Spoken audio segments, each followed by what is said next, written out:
Hi, I'm Sandi Genovese, and if you listen, it's beginning to sound a lot like Christmas. Actually, I've gotten so many comments the last couple years that I have not started sharing Christmas cards with you early enough to give you time to buy the supplies, make them, and get them in the mail by early December. So I hope this is not too early for some of you, but we are going to start with some Christmas cards that I'm going to start sprinkling in, today being one of them. Here is a Christmas card that's like one that I made for my card several years ago, and on the front it says, "I hope your holidays are tree-mendous." And you can see that there's a little forest of trees inside. If you look from this angle, you'll notice that it's just accordion pleats that are going to hold those. And then many of us like to include a photo, so the size of this card was built around using a 4x6 photo. If you don't have a photo, then you can put your message here. If you do have a photo, then you can put your message. There's a nice big section on the back where you can write it. And I know a lot of people who actually print their message out and put it separate. So all of those, of course, are choices. When you're making Christmas cards, you could put a lot more detail, but remember, you're going to make 50 or 100 or sometimes 200 cards. So I have really streamlined in order to put what I think are the most important elements that can be done quickly. We're going to start, first of all, with the trees, because they're going to need to go into the pleats. So in order to create all of these trees, what I have are 6 trees on the inside and then 1 tree on the outside, so a total of 7. And if you're going to do lots of Christmas cards, you're going to want to find a die cut tree that you like the look of. So here is the one that I've done. I have 6 of them, and remember I said we're going to need 7, so I'm going to show you how to make one for the 7th. I started by die cutting 2 colors, a green and a white, and then with an 1/8" hole punch, I'm going to go back. There is no, I'm not marking it. You're just randomly placing holes wherever you think you want one. And then I'm going to also, with a marker, I'm going to go back and add just a little bit of detail by coloring in the star on the top of the tree. You could add shading, and you could do a rubber stamp and all that, but remember how many you're going to make. So I'm going to show you the down dirty quick one, and then you can embellish as much extra as you want. I'm going to just put adhesive on the back, and I'm just avoiding the sections where there's holes, and then place this right over the top. Remember, when it's a die cut, it's going to align perfectly with the green one because it was cut with the same die. So you end up with this look. Now I use green, you could use red for the back, you could use red, gold, whatever color works for the theme that you want. Once you have all the trees made, now we have to look at the card itself. And what I did is I started with a sheet of paper that's 12 by 6, and I did this for 2 reasons. My photo is going to be 4 by 6, so it has to fit in this section at the inside bottom or back cover, and I also want to be able to get the best yield because it's going to use a lot of paper if you have to make 100 of them. So this way, every 12 by 12 page is going to generate 2 full cards. So 6 by 12, and you're going to score. And if you haven't seen this before, this is one of my favorite scoring tools. I've had this for a while, but I've only started using it recently, and I'm kind of in love. I've already scored this one, but I want to show you what you do. You go ahead and you use the scoring tool. I'm going to start at the 6" mark, and I'll go ahead. I've really already scored it, but there's a groove here, and all you do is run this right along the groove. You don't have to measure, you don't have to mark with pencil. It's so great.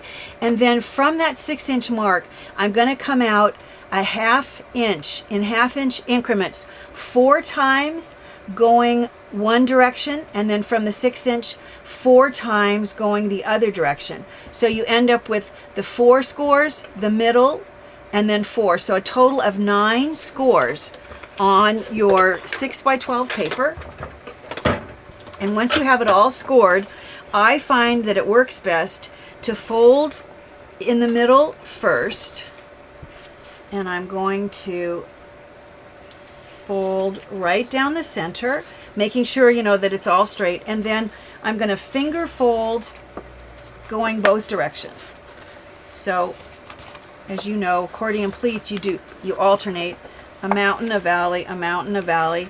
Don't press down too hard yet, because see how right now it's kind of crooked? I'm going to straighten that out once I have all the pleats. So let me finger fold going the other direction. I have to do it. If my fingers are a little bit in your way, I'll get them out of the way in just a minute. So you end up with sort of light creases. This is nice heavy cardstock from Basil, which I love. Has this beautiful texture. And then before you really score down heavily, now is the time to align your covers. Make sure that they're good. And then give a nice solid score. I'm even going to take my bone folder and come inside here and reinforce these guys so that you have stronger folds. You don't have to do this on all of them. What I do when I'm making a whole bunch of them is just find something really heavy. If I cook, that'd have probably a heavy pan. You might have that. I usually have heavy books that I set on top, and that holds it nice and strong. Once you have all the pleats, you can either do the inside or the cover. Let's start with the inside. Remember, we have 6 trees that we're going to put in here. So if you look back at my original, you can see that I started with 2 in the back. It's easier in this card to start with the back and move forward so that the row that you just did isn't in your way. Now, my favorite adhesive is this removable adhesive from 3L.